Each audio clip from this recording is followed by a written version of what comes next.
Hey guys, and welcome to Star Technology Progression Log 11. Welcome to 2026.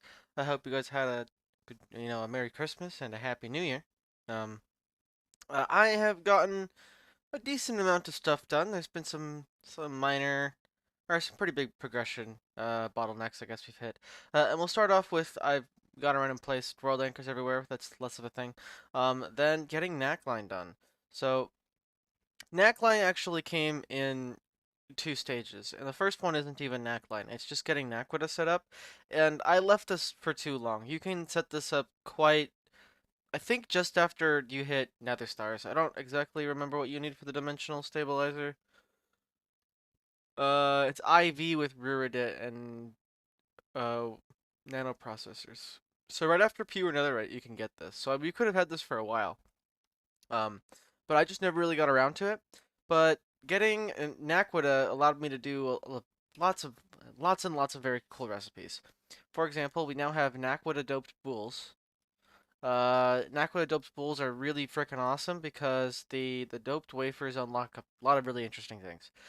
First off, the less interesting thing they do is to give you the Naquita doped wafers, which give you a cheaper form of logic processor. Um, I believe it's half of the, or I guess you get twice as many, basically. You get 8 for 6 seconds, or that's also faster too, instead of 4 and 8 seconds at HV.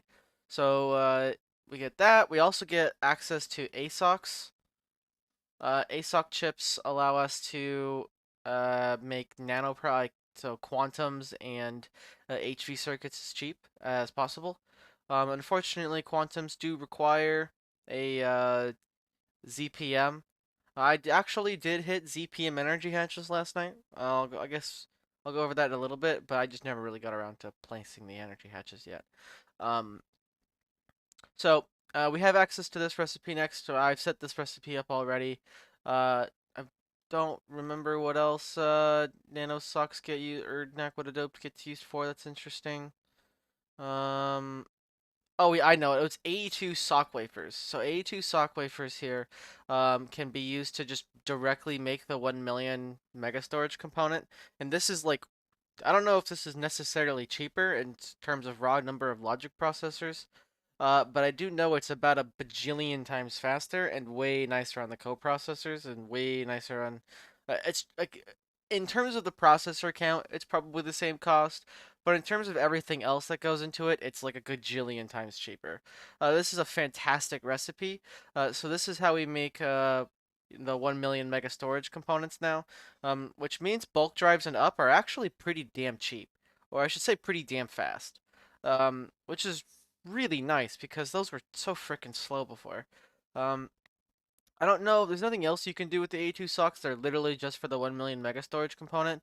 But we do use a lot of those uh, over in the crafting area because it has seen more upgrades. So I'll go over that in a little bit, but first we'll talk about Knackline. So here's a dimensional stabilizer. This turns Nether Star shards into raw Naquita. It requires, so the actual recipe is Nether Star Shard and 8 buckets of PCB coolant, makes a stack of raw ore, 9.6 buckets of hot PCB coolant, and there's a chance to get a tiny pile of Nether Star dust. The coolant is fully recycled. It's just you don't actually get any more back because it's 1.2 hot buckets to one regular bucket. I don't know why they did the volume change. I, I guess because it's supposed to be haha expanding hot fluid, I guess, but like I guess. Anyway,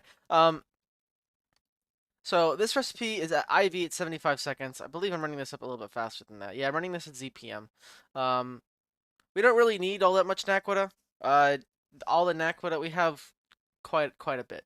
Looks like we've actually been chewing through a little bit of it. Um, I don't remember what I was making last night. Oh, you want to know what it is? I think it's Naquita that's chewing it all up.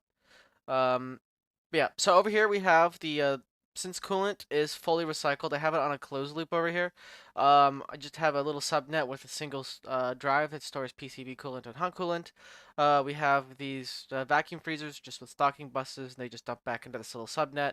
And that's it. And the hot coolant just gets passed between all three of these machines. So yeah, that wasn't too hard at all. These are both running an EV and they keep up just fine. Over here we have the neckline subnet. Um, the necklines, this was a lot of fun to put together.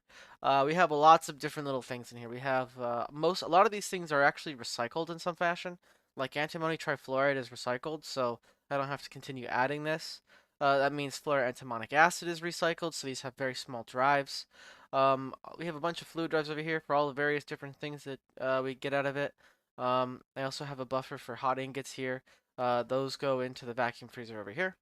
So I guess we'll go over like the full flow. So the flow of how this works is we have the LCR. There's actually three of them that are turning naquita dust into the solutions, the impure enriched naquita solution, and the impure naquadria solution. The titanium trifluoride is stored. It's actually a lot of the outputs from this subnet are dumped into the so they're still dumped into mainnet, but the mainnet puts them into ore processing net, which stores them, or like an enriched naquita dust gets stored over there, for instance. If I ever get any of that stuff, uh, lots of stuff. If it's already being stored in ore processing net, it just gets stored in there instead. Um, so we also have titanium trifluoride is stored over there, and then it's consumed in the passive EBF that makes titanium ingots, and we have a lot of titanium. Unfortunately, it looks like this is too slow, so I'm going to have to speed that up. Um, so we have the impure enriched stuff, and the impure solutions are then centrifuged for the Nequadrius, they're like the regular solutions. The indium phosphide is actually used in this LCR. This LCR does two different recipes. It makes antimony trifluoride acid, antimonic, or fluoroantimonic. Yes, there it is. Fluoroantimonic acid.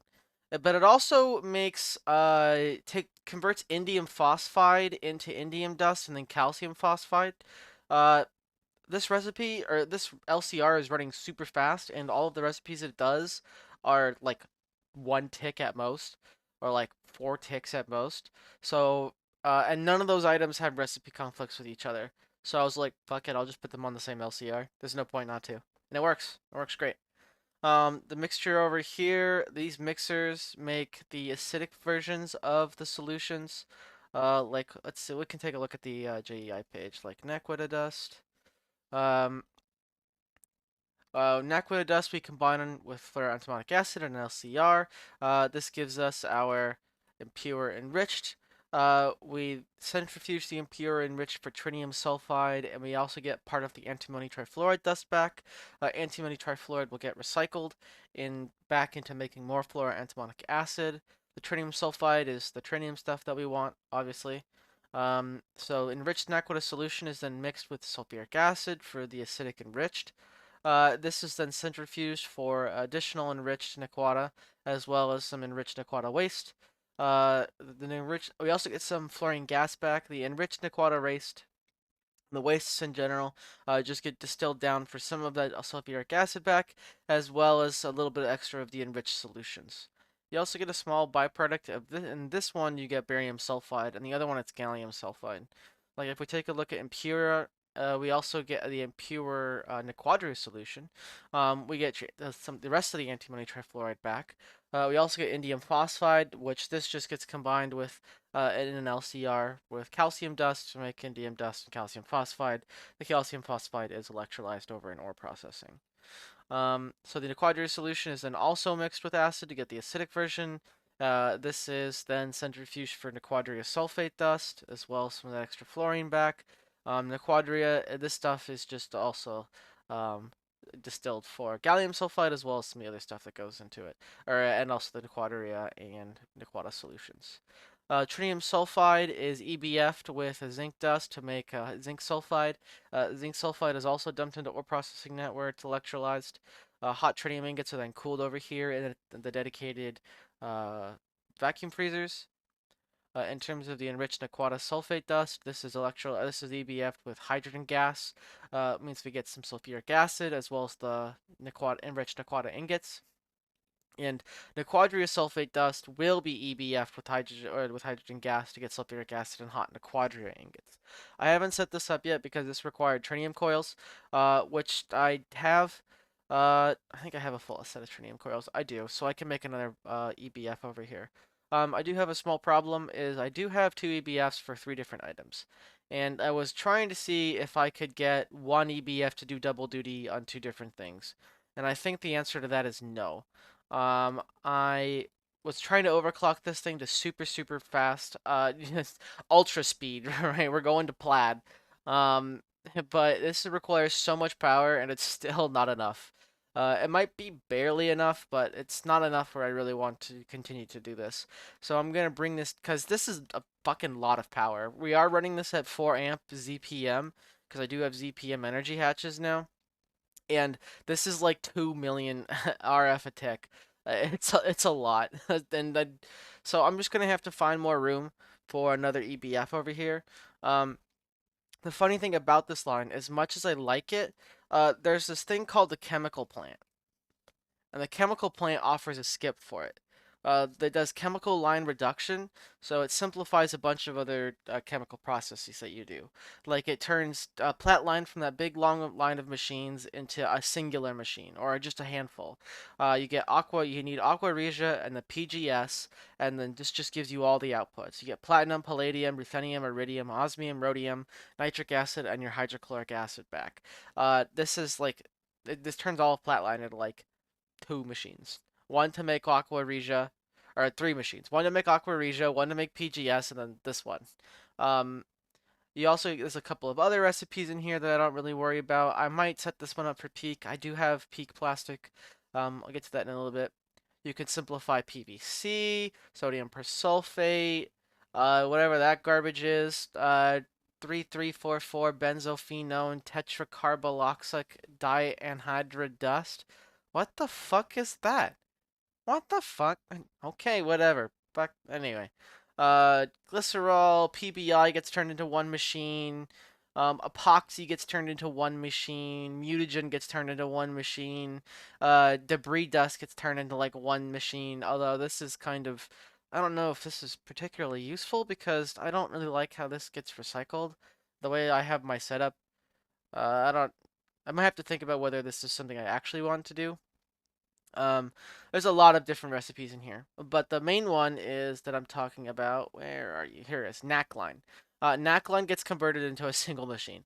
So all these machines that I spent like, I don't know, like 2 hours building or something like that, and setting up and having a good time setting up a subnet. Yeah, as soon as you get a ZPM energy hatch, you can basically just do this. Like this is all of Knackline, and you just get the trinium dust. The tiny downside of this is trinium dust to EBF. It takes longer than the trinium sulfide does. It's actually quite a bit longer. Uh, Gas boosted, it's 50 seconds versus 37.5. So you actually save a little bit of power and time in the EBF by not doing the chemline skip. But at the same time, you're saving in all the other frickin' machines because you don't have to do the distillation towers. You don't need to do the mixer step. Like if we come back over here, we'll go back to chemline. Like uh you don't have to do let's see, so we have to do we can cut out a bunch of the LCRs. We can cut out the distillation, we can cut out the mixers, and we can cut out the centrifuges. The only thing we would need is an LCR to make the fluoroantimonic acid and an LCR to make the indium phosphide dust, and everything would get ripped out. Effectively, what that would mean is this LCR block would stay here, but these two machines would go, this machine would go, and the chem line would go like in one of these two blocks, and then I would have room for the EBF, right? So that could save room on the EBF, but that's just so freaking boring. Like it getting converted and like especially it's like, oh, you have to do this. Like we can do this. Like I can do this. Like 16 CW, I have research station. Um, UV circuits would have to be a push for, but I have a fusion reactor, so I have ZPM energy hatches, so we can do UV recipes. Like this is totally doable. Like getting like if I really want to skip Knack line, I totally can. This would be like half a day's work. It wouldn't even be that long. Um, and that's just so freaking boring. Like I really enjoyed setting this whole system up, and just to have to tear it down immediately because it turns out I should just batched like a few dozen stacks of it is like feels awful. So I don't know if I'm gonna do chemline skip even for Platline. I might set it up for Platline if it turns out I really need to really like I if it becomes a slowdown and it turns out it needs to be like way faster to the point where it would require a rebuild. I probably would just do that as Chemline skip. Or Knackline if it's like okay I need like 42 bajillion enriched Naquita or 42 bajillion Trinium or something for a gate or whatever, and the current Knackline is not enough and requires rebuilds. Um, like a fundamental rebuild rather than just overclocking or something. Like at that point, maybe I would consider Chemline, the Chemline skip. But I don't know. It just makes me feel bad. You know, like I get you're supposed to do this. I've been told you're supposed to do this. This is just super worth it. But I don't know if I can bring myself to cutting out a whole line that's like so fun. Cause it is fun. Neckline, I know I was like moaning about having to do neckline, like, oh no, neckline. Nah, this was fun. Neckline was actually enjoyable, setting up all these drives and stuff and doing the subnet. And then like coming down here and we have a lot of different things. Like this one extracts okay, so this one inserts extra sulfuric acid because we store sulfuric acid on ore processing network. This one stores this one pulls everything it needs from mainnet, so fluoric acid, hydrofluoric acid, not what it does, calcium dust, sulfuric acid, liquid helium, zinc dust, and hydrogen gas. Uh, this one can see stuff on this can pull from storage on neckline, so we get like the tritium ingots and the extra helium gas. This is like basically a byproduct of like when you use liquid helium to cool um, ingots in the vacuum freezer. I do have some tiny storage on the subnet, but it's at this is on the lower priority, so it always pulls from here first.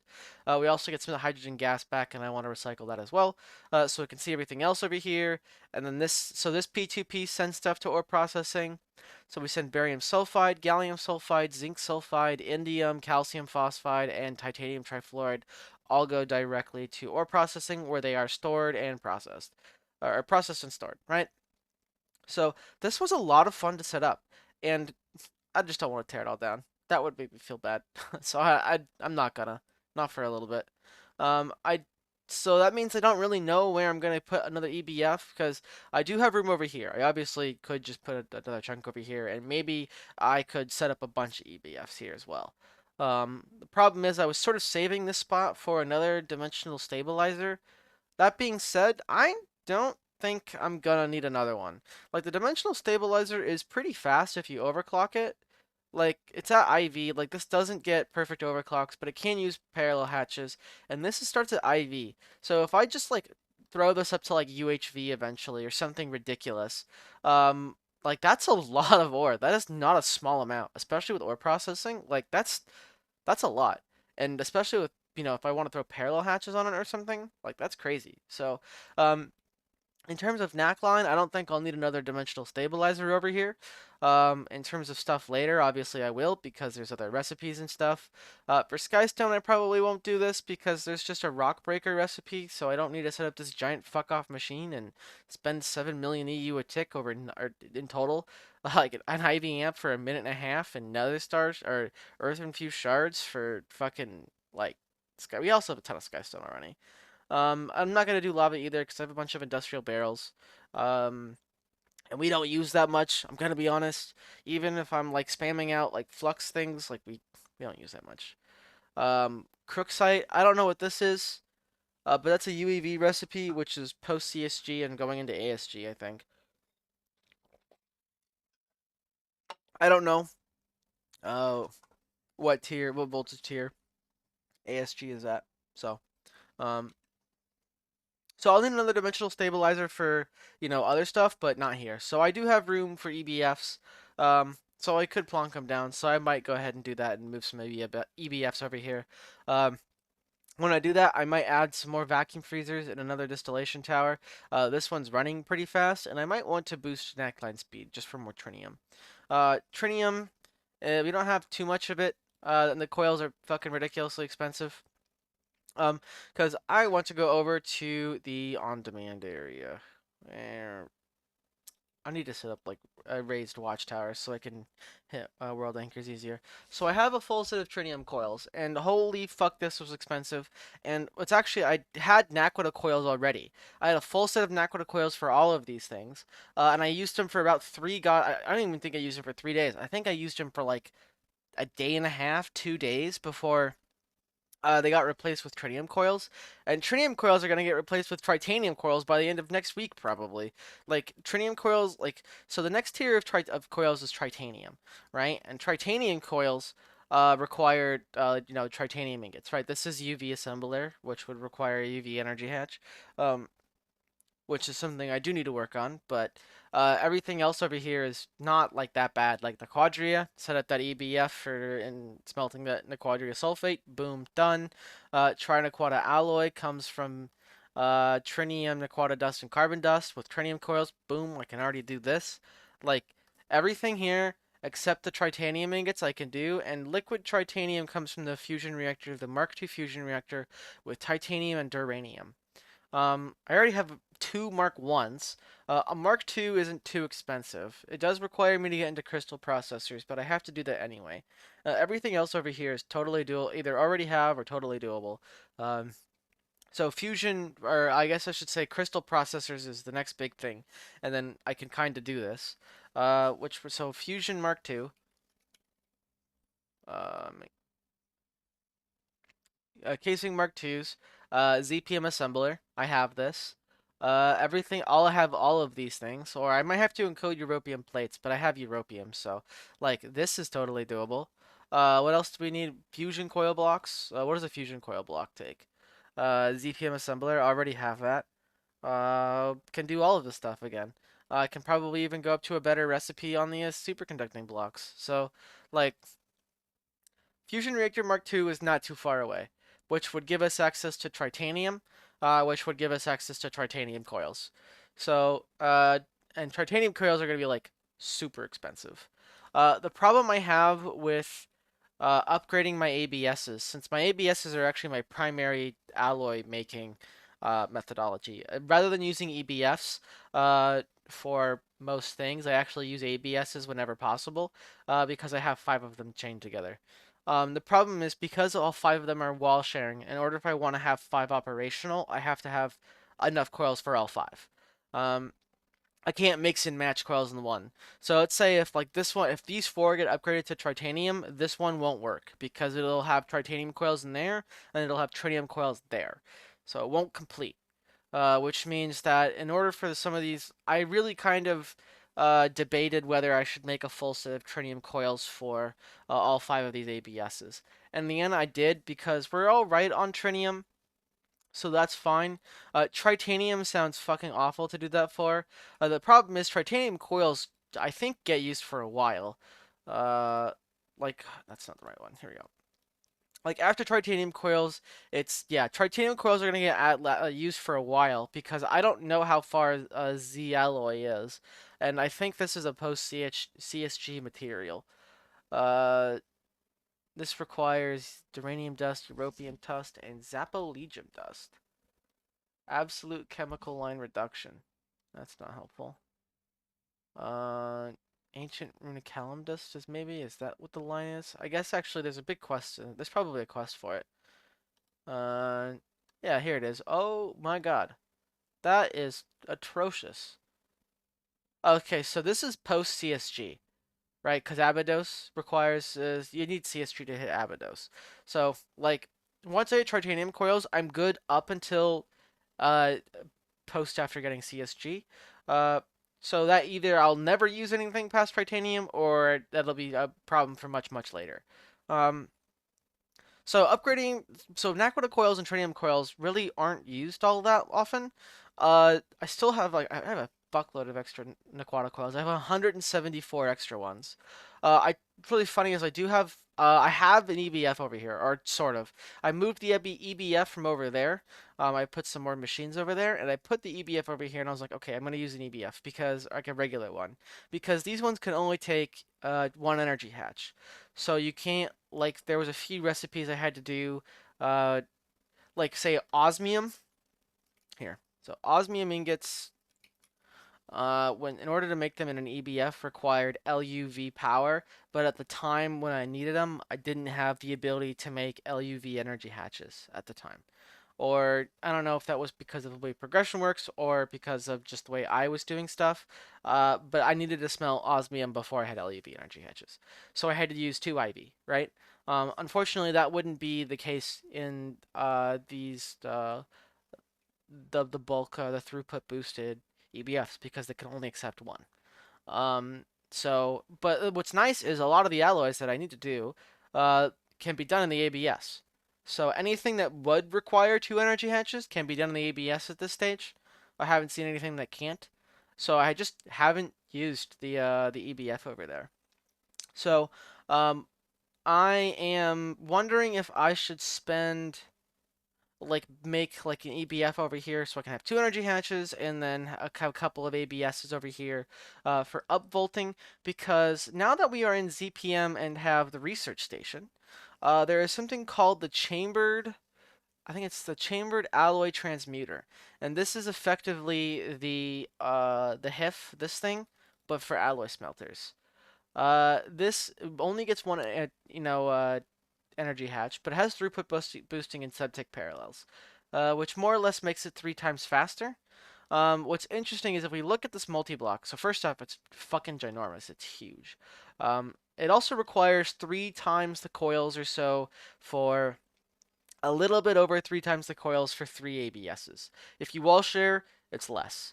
If you don't, it's 24 coils per ABS without a wall share, which would be a little bit less than the Cooper than this number of coils here for this one.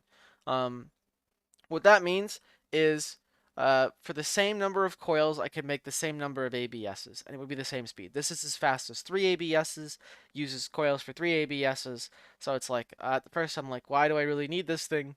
Like, is it worth building? And the answer is, if you care about power, sort of, yes. It's 3 times faster than an ABS.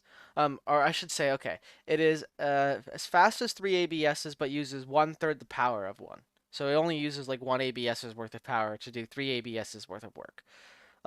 So it's, you save big on uh you save big on power basically if that matters to you. Um, I don't know if that matters to me right now at this stage. Um, I don't know what the next stage is. The next one is the Hellfire Alloy Materializer. And this one is basically the RHF for the ABS. And holy moly, that's big. This is also like Estalt, which is like UEV or something. Yeah, to even make this requires a whole bunch of shit. Fuck that noise. Um, so I don't really know if I want to build the cat or whatever, like the chambered alloy transmuter. Right now, I might build like one for like these ones for a lot of bulk stuff, and I don't know. I might build like keep 2 normal ABSs basically, for things that have to go up a voltage tier, like this one. But at the same time, that would make encoding recipes and plonking them in a little bit annoying. So I have to be like, okay, what voltage tier does this go in? And I don't know.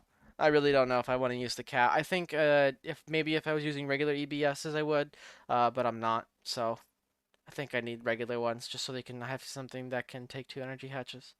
But what that means is I'm gonna have a bunch of overall, the whole point of this little area and this little spiel is that I'm gonna have a fuckload of extra coils that I have nothing to do with. Like I have 174 Naquita coils. Like what the fuck am I gonna do with that?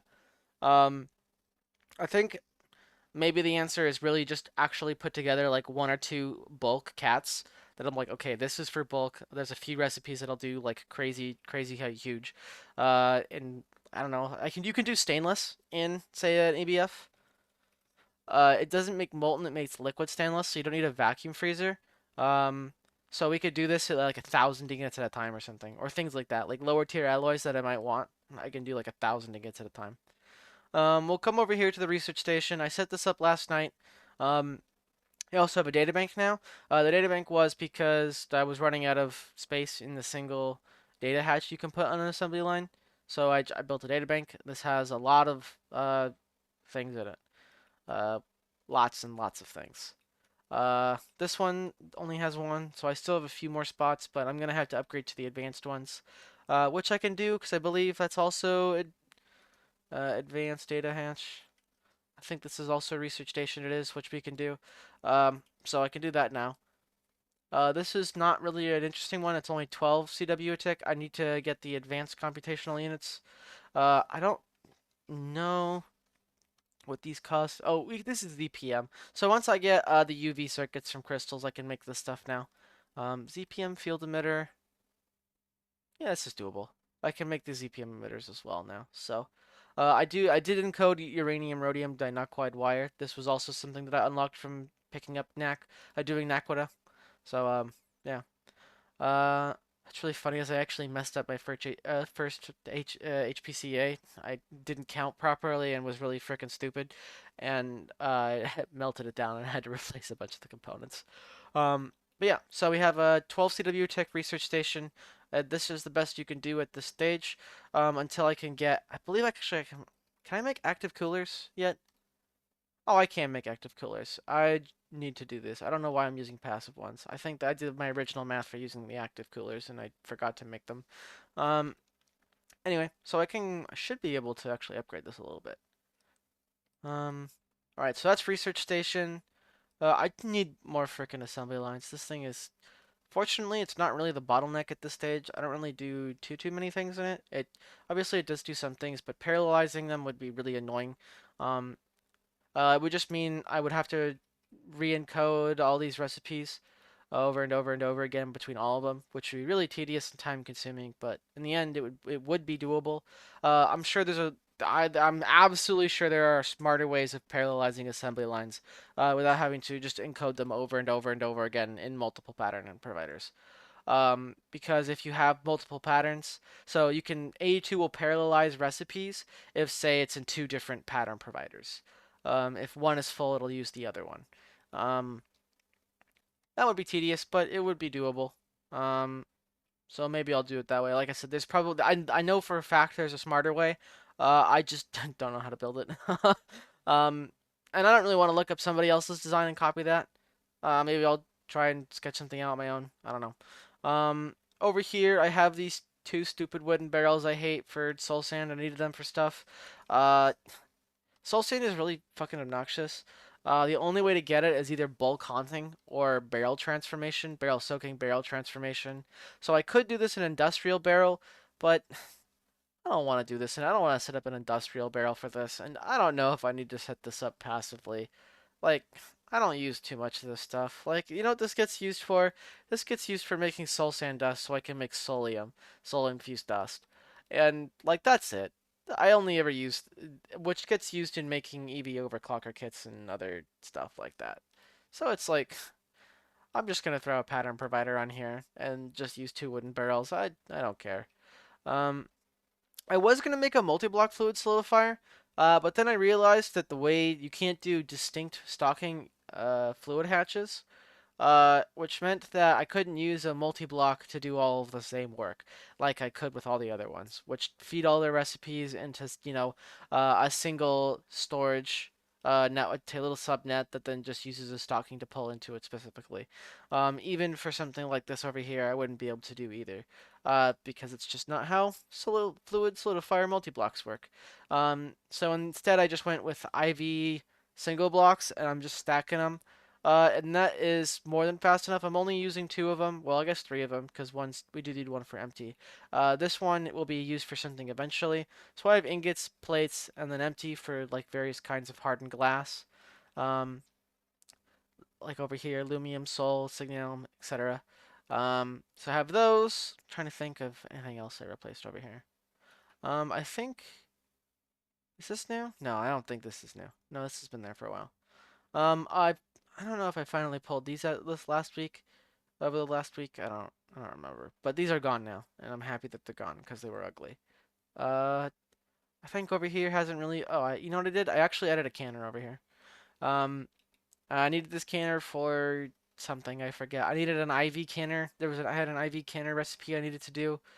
Um, I don't remember what it was, but maybe here. Let's find out if I recognize the pattern. Ah, it was the mega fluid storage cell, I believe, that I needed to do. Or maybe it was the mega. Actually, you know what? I think it was this one. I think it was the mega crafting storage that I wanted to do. Because I do have a bunch of those. Because we'll go talk about the computer upgrades, the CPU crafting upgrades now. These crafting uh, computers are the crafting CPUs are fucking massive.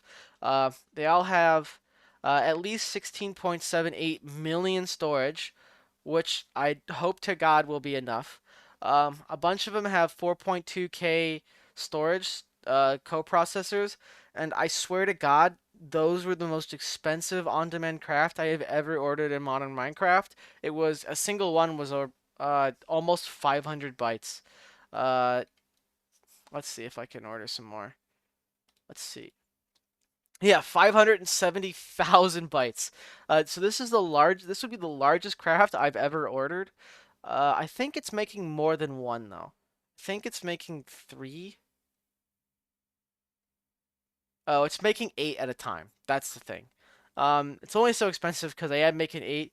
But let's see. Let's be like really generous and or we'll just estimate by just dividing that by eight, right? I have my calculator on my desk. Let's see. Divide by 8. It would be about 71,000 bytes per craft if it was a single one. Assuming it's equal per. That's not necessarily the case because there's still stockpiles of some things that it wouldn't have to craft if it was only making one. The reason why it's making 8 at a time is because I was going to at one point try and make 16s in the higher tiers. But this is just like, oh, huh. This might be doable. I just have to encode that. We have all that stuff. That's LUV material. But look at some of the costs for this. Like 23,000 calculation processors, 20,000 Certus Quartz Skystone alloy, 15,000 steel dust, 11,000 sky steel ingots, um, holy moly, this is expensive. Like, I know I was talking about last week how, oh, nothing is expensive except for a few materials. Well, Greg Tech, of course, went, ha ha, idiot. You thought nothing was expensive? Try this on for size. And holy moly, this is expensive. Um, we can obviously still afford this. This is like not expensive in the term of it's a significant drain on our resources. I would not be concerned about running out of materials for this. This would just take fucking forever because all my mixers suck ass. I'm still using the perfect overclock machines, which are good, but at this stage they're not fast enough. I want the parallel ones, and we are not too far from the better parallel hatches. This requires.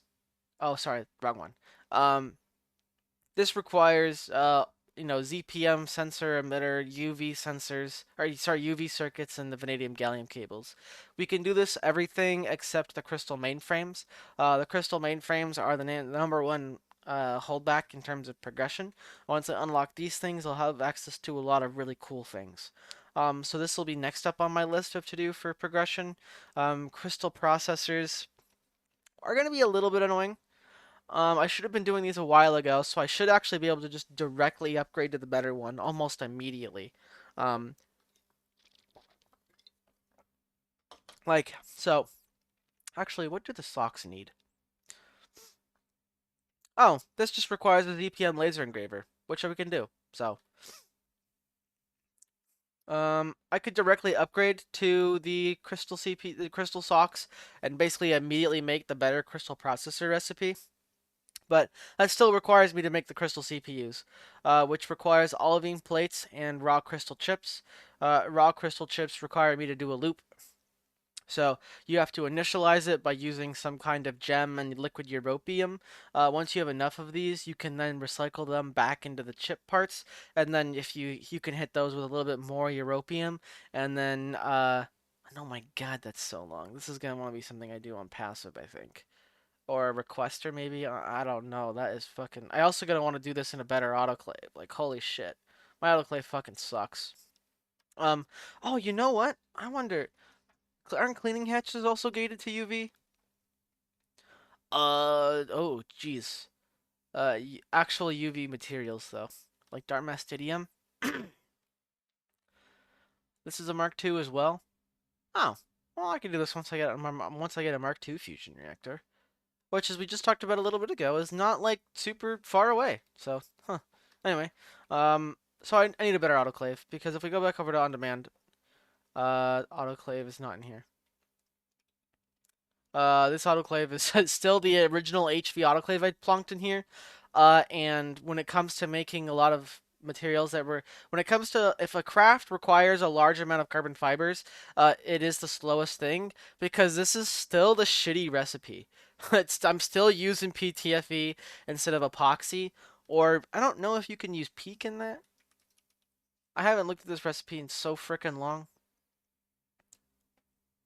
Yeah, you can use Peak in this. I'd have to use IV autoclave, but I have Peak. This is polyether ether ketone, which is like an up tier. I don't know if it's like I don't think it's like PBI.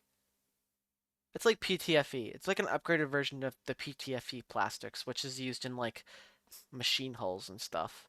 Uh, because you have like SBR rubbers, which are used in cable coating, and then you have like PTFE cables, which is used in like plastic boards and stuff. So rubbers versus plastics, I guess. Um, so yeah, this is something I could do. I just need to get it, do this, but I have so many other things that I was working on. I have a shitty little single block assembler in here because you always need at least one before you can make the energy hatches. I was also making my initial coils in here, but I'm not using that anymore. So, everything is done over here. I have 16 amp energy hatches, and my god, these things are expensive. On power, I should say. Like 8 million RF per tick to run one of these things. Like, holy moly. These things are not cheap to run in terms of power. If we come over here to power, um, I've actually done some pretty significant renovations. First off, I have upgraded all of these steam turbines to be using LUV rotor holders, as well as Dragon Steel turbine rotors. Originally, these were all IV with twin-eye rotors. These produce a lot more power, and I mean a lot more power. Before they were producing 28,000 DU a tick a pop, now they're producing 90,000 a pop. They also obviously consume a lot more steam. I think it's like four times the, no, it's not four times the steam. Uh, I think it actually may be four times the steam. I I don't know. It's a lot more. Um, which basically meant that I had to rebuild my boilers. My boilers were really shitty. They were pretty much capped out, and the only way to go faster was just to make more of them. They were limited by the fact that I was using titanium pipes, which had a fluid limit of equal to one EV pump, and I wasn't willing to use more. I wasn't really using to use more than IV or EV pumps. Um, it took two EV pumps to pull out all the steam of a single uh, Lappy boiler, so I was kind of limited on throughput. Because we have lots and lots of tungsten now, IV pumps are now super cheap. So these are all using IV pumps, which they're also using an auxiliary reaction kit, which means they produce a lot more steam, double the steam, but they also consume fuel a little bit faster. It's not too much faster, about 20% faster, but it does add up to be a little bit more than 20% compared to the other one because I removed something that gave it 1.6 multiplier. So let's see. What is like 1.6 cubed is would be 4.096, whereas 1.6 times 1.6 times zero point 0.8 is 2. So it's consuming fuel twice as fast.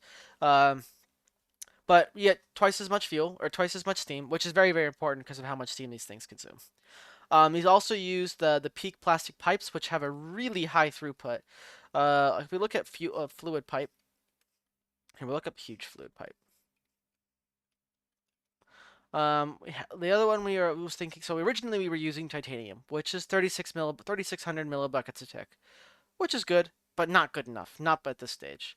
The next tier would have been something like either I could do enriched Nakwita pipes at this stage, but they're actually worse. Because so we went from titanium. I could have done PBI, which would have been 8400, but still wouldn't have been enough for a single pipe, because I didn't want two pipes to have to feed pull out from a Lappy boiler. I wanted it to be more compact, so it'd be more easy. So it'd be easier to get a lot more engines in, basically, because I need a lot more. So this wasn't good enough. So I was looking at it like, what has 1440, right? 1440 is limited to like Zappo which we just talked about, which is not happening. And the answer is huge peak, huge polyether ether ketone fluid pipe. So I was like, oh crap, I'm gonna have to do that. There's also a few other things like huge poly 3,4 ethylene dioxyethylophene polystyrene sulfate, or that's also post CSG, that's post CSG, that's post CSG, and look, that's only 720. Um, so I was basically like, okay, well, peak it is. Peak is not bad. Okay, I should premise that was it was not bad at the time. This would suck a little bit. It's very, very, very nested. We have lots of things that require lots of LCRs. It's all done on demand because we don't use all that much of it, and I didn't really see a point in setting up a huge line for something that at this stage all I'm using is to make a bunch of pipes. So I just did it on demand, and it's really not that slow, especially with how fast I'm overclocking all our LCRs. So each one of these things is 16 Lappy boilers, all producing all producing 1440 millibuckets of steam, which is very good, but not quite enough anymore, as you guys can see. That's because at the very end, I hooked up last night another um, 4 pack of turbines, and that was because I actually built 2 more as well. At first, last week, the last time you guys saw this, only the first 2 were running. The third one was inactive. I just wasn't using it. That one got hooked up with more LUV rotor holders in Dragon Steel. I built another one for LUV and Dragon Steel, and then last night I built a 4 pack for ZPM rotor holders. These consume fuckloads of steam. And when I mean fuckloads of steam, I mean fuckloads of steam. But they also produce twice the power as the other ones. So totally worth it, I think. Especially with how power hungry ZPM voltage is. Like, we're getting into some crazy shit. So I needed more power. I would have liked to make the next tier of rotor, but the next tier of rotor I believe is prismalium, and I think that's like that requires titanium coils. Oh no, I can do this. Nice. I should do this. I bet this is gonna take. Wait, how long is that? 1,425 seconds at ZPM. I'm overclocking this to like UV. Or actually UHV at this stage, but that's still fucking forever, dude. That's still wait. That's still forever. That's like that would take hours to make enough rotors. God damn.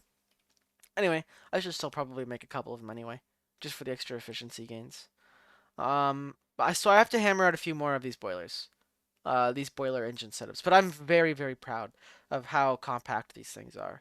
They're about half the space for more turbines. The other ones were for like more than twice, 3 times the turbines for half the space. The other one was 5 turbines, or no, it was 10. Was it 5 or 10? No, you're right. It was 10. So it's 1.5 times the boilers in terms of space for half the space. So very happy with that. Um, I haven't added any more nuclear reactors just because we're kind of tapped out on thorium at this stage. We're not really going up, or it looks like we actually are going up, but by a minuscule amount. It's been sitting on 2.9 for multiple weeks at this stage. It is a little bit higher than it was before the last time I checked, but it looks like it's gonna take like another week or something to hit 3 million. Um, so we can't really afford to run any more nuclear reactors at this stage with the amount of thorium we're bringing in, and we're bringing in a lot of thorium. The only answer, I haven't put world anchors over here. The only answer to make more thorium would be to add just more freaking macerators and just extend this, make it like huge and stuff. And I'm just really not that interested in doing it at this stage. So I don't think I'm gonna expand the nuclear reactors anymore. I can't scale them up either because again, it's not the hatches that's the problem; it's the thorium that's the problem. Um, I'm sure there's also like tons and tons of dust in here. Yeah, there's so much deep slate dust. Um, I might have to overclock some of these things. Oh, these are already 2 ticking it. I don't know what I'm gonna do about this. Maybe stack them a little bit. I don't know. So like nuclear reactors were great, and I love them to bits, but they just aren't enough. And they're not gonna be enough. It's not worth. I don't think it's worth the investment to make them enough, because I don't. I think even if I were to expand this, I'd have to expand it again in the next voltage tier beyond that, and that's just more than I'm willing to do, I think. Um, I don't believe this area has seen any changes. There is, however, a flaw with how I am working this. This doesn't automatically craft pitch blend like it should. So I have to come over here and manually hit this every now and then in order to burn like do the chemical cycle. I just need to set up like a freaking crafting card to export it. I don't know why the requester won't. I pulled those recipes out. I don't know. I didn't know why the requester wasn't making it even after crafting it and having nothing in it. I think I actually mentioned this last week, didn't I? I did, pretty sure. But this needs to be fixed. But we have lots of nether stars, so to 2300. I am gonna need to fix that soon, just so because I do want to stockpile them, because I've been told you need about 11,000 for gate. And I do want that to keep going just over time, so I don't have to rebuild it, because I do not want to do Nether Star Loop. Fuck Nether Star Loop. Um, ore processing has not seen any changes. Um, actually, I think I added 2 more chemical baths for tungsten, and I think that was it. Ore processing is ore processing and production have not seen any changes because I haven't needed to, and they're kind of at the limits. And if I want to upgrade them, I want uh, better hatches and stuff. So, um, yeah, I think over here that's good. Let's see, is there anything else? I guess we'll talk about the fusion now. Um, I have 2 fusion turbines, and I'm well aware that I could get more in here. The reason why I haven't put more in here is these are laid out to be large enough to house the auxiliary Mark IIs. So there's a bunch of different types of fusion reactors, and in base GT, in base GT there are 3 tiers of fusion right here. Let me just look up Europium so I can show you guys all of them. Europium, so we'll look at this. So there, in base GT, there are 3 tiers of fusion reactor, and all of them are the same size. Mark 1, Mark 2, and Mark 3 are all the same size. They're basically the same multi-block, just with up-tiered components. And they can run higher tier recipes by using higher tier hatches for bigger maximum energy storages, so they can initiate larger fusion reactions. Star Technology adds 3 more different kinds of fusion reactors. It adds the auxiliary boosted ones, and then it also adds Mark IV. And uh, all of these new ones are larger. These ones have a side of 5 here, versus these ones having a side of 3. And the auxiliary ones are even larger. If we look at these, they have the side of 5, but they also have these extra rings around them. So these are 23 by 23 across, and this one is not. So the interior of this circle here is 23 by 23. That means I can only fit 2 of them here, and the reason I'm doing this instead of like leaving, trying to renovate it, is I want to build large towers here. I want to rip off this roof and build large fusion towers that would go up, so I can I can basically stack donuts. Um, that would be the solution for adding more fusion reactors. So basically, I decided that I wanted to future-proof this area for the better fusion reactors, rather than making it compact now with lower tier ones, then maybe having to, rip out the structure again. It probably would have been fine, and it probably would have been the better option in order to do it the other way. But I don't care. I didn't want to have to rip this out again. We are just making Europium. I believe this is just doing. How much Europium do we have? Yes. I wonder what your. Are you low on something? I don't know. I thought it flickered for a second. But these versions of fusion turbines have the glowing thing in the middle, which is cool because in Monty Factory they weren't there. They didn't have this effect. I don't know if StarTech adds this or if this is like a more modern version of GT that does this, but it's super cool. I love it. So we have 2 fusion reactors, both of them making Europium. We aren't making argon plasma. I can do that. So the next stage of power would have been plasma turbines with argon plasma. That's because argon plasma is carbon and magnesium, both things we can get lots of. Magnesium comes from biotite, and carbon comes from electrolyzing methane as well as coal dust. We can turn coal dust into carbon, which we have lots and lots of. Then we have fusion argon plasma goes in fusion turbine or plasma turbines for quite a bit of power. This will be how we make power for the foreseeable future eventually. I'm still using Steam because Steam's freaking awesome. It's they're really good. I don't know how long I'm gonna keep going with Steam. Probably for at least a little bit longer. Because as many diamonds as I am burning, it's really like not that hard to scale more diamonds. Like throw a better para hatch on the sifter over there. Overvolt it. Build more. It's really not that hard to get a ridiculous amount of diamonds, and I have a ridiculous amount of diamonds. Um, Here's a funny story. I was like, after I added, built the new boiler setups over there, I was like, I wanted to make sure I was going, up on diamonds, and I was checking on it, and I was like, wow, I'm not going up on diamonds. What's going on? Um, and that would require me to talk about how I was doing stuff over here. So how I get stuff from ore production into ore processing is I have a storage bus onto an item P2P, right? So that everything that's not these things, this is an inverter card, it dumps into this P2P, and this P2P comes over here and dumps stuff into an oversized interface. It was dumping stuff into a regular interface here. Unfortunately, actually, it was a regular oversized interface. But the problem is, it was dumping things into the. No, actually, it was a regular interface at the time. So it was only one row, and they were limited to 64 at a time. The problem is, it was filling up this inventory every tick, which was slower. It was filling up the inventory of an interface every tick, which was slower than I was producing items. So they weren't being put into ore processing. So they weren't. I wasn't seeing the outputs of many of the various void extractors and stuff, which was crazy. So I think the reason when I thought that the ore processing was being pushed to its limit because of the void extractor, I think the real answer it was coming from me processing massive amounts of the stockpiled amounts of molten ore that I had, because everything seems to be a lot slower now.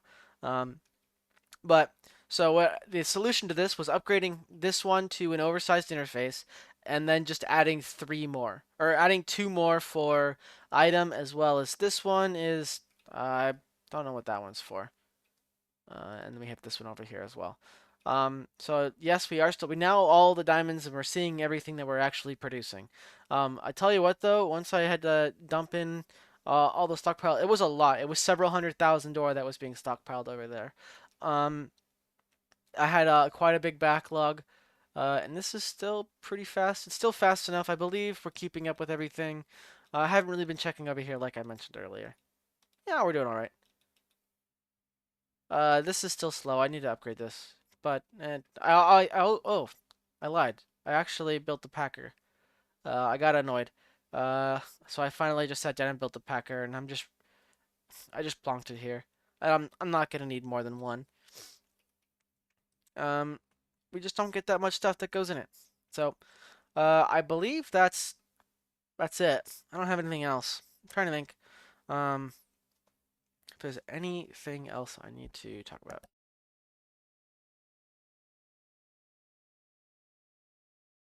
Um, Probably not. I think that's about it. So how long? Oh my God, almost an hour again. Holy moly. One of these days, I'll have a video that won't be an hour long. But obviously, that is not today. I'm surprised how much stuff I got done this last week. I had family over, and it was holidays and stuff. Um, but I managed to play a decent amount. I also was able to start writing a lot more. I got compression for Christmas. I got some compression gloves. I got a wrist brace. I got a shorter desk, like I mentioned last week. Um, uh, which has been really, really helpful. And I've actually been able to finally write a lot more. It's been really quite fantastic. I've been really enjoying being able to write again, in a large amount that I want to. I do want to write the next novel by March, which would be about 100,000 words. It'd be about 30 to 25,000 words a month, in the end, which is something I do want to do. I want to write more books. There's so many stories I want to tell, and it feels like I don't have enough time to tell all of them. And it's like I got to do it right now. I want more. I want more. So I want to learn how to write really fast, and I'm getting better. I have lots of professional author friends who have been helping walking me through ways of outlining. I was originally, for the longest time, I was a discovery writer. All right, and I was the method of pantsing, as we call it, in the biz, in the industry, and and pantsing is basically a polite way of saying "fuck it, we ball." You just run around, you just start writing, and you just kind of see what where your brain takes you, which is good for it works for some people. It doesn't work for others. I'm definitely more of a pantser slash discovery writer than I am an outliner. And I actually tried to outline once, and my first attempt at outlining basically had me going chapter by chapter. What do I want in this chapter? What do I want in this chapter? What do I want in this chapter? And it sucked so I hated every goddamn moment of it. It took me 2 hours to outline 4 chapters, and it sucked so much. By the end, I couldn't write for 3 days because I was like, ugh, I hate this. This sucks. Um, so, but I recently was taught something called the 7 point structure method, and that allows me, and that one was actually a lot nicer. I still got to do a lot of the discovery writing stuff.